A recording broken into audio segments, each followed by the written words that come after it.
অতিরিক্ত ঘুমে যদি শারীরিক অসুস্থতা না থেকে থাকে তাহলে কিছু সাধারণ উপায় মেনে চলতে পারেন।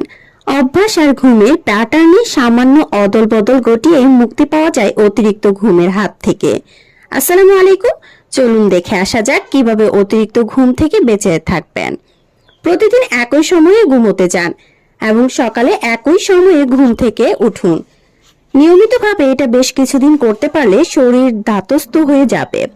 ঘুমের নির্দিষ্ট ছন্দ আসবে, এই ছন্দটা ভাঙতে দেবেন না। ঘুমানোর জায়গাটা আরামদায়ক হওয়ার দরকার। ঘর অন্ধকার আর ঠান্ডা রাখুন। সব ইলেকট্রনিক ডিভাইস সুইচ অফ করে দিন। বালিশ আর বিছানার গদি যেন আপনার অস্বস্তির কারণ না হয়, তেমন হলে তা বদলে ফেলুন। জাগ্রত অবস্থায় কিছু সচেতন অভ্যাস আপনার ঘুমের রুটিনকে ছন্দে ফেরাতে পারে। চা কফি খাওয়ার পরিমাণ নিয়ন্ত্রণে রাখুন। ঘুমানোর আগে একেবারে এসব খাবেন না। ঘুমাতে যাওয়ার আগে কখনো ব্যায়াম করবেন না।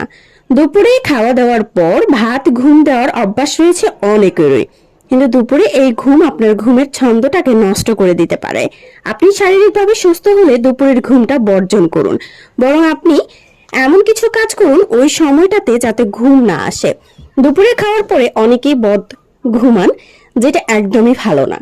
দিনের বেলা যত বেশি ঘুমাবেন আপনার শরীর তত বেশি অসুস্থ হয়ে যাবে, আপনি তত বেশি অলস হয়ে যাবেন। চা কফি খাওয়ার অভ্যেস থাকলে সেটি সকাল অবস্থাতেই খান, কখনো দুপুর পরে কিংবা বিকেলে খাবেন না প্রয়োজন ছাড়া। তাহলে ওটির এফেক্ট রাতে গিয়ে পড়বে। রাতে যত বেশি ঘুমাতে পারবেন আপনার শরীর তত বেশি সুস্থ থাকবে, কিন্তু যত বেশি ঘুমাবেন আপনার শরীর তত বেশি খারাপ হবে দিনের বেলা ঘুমালে।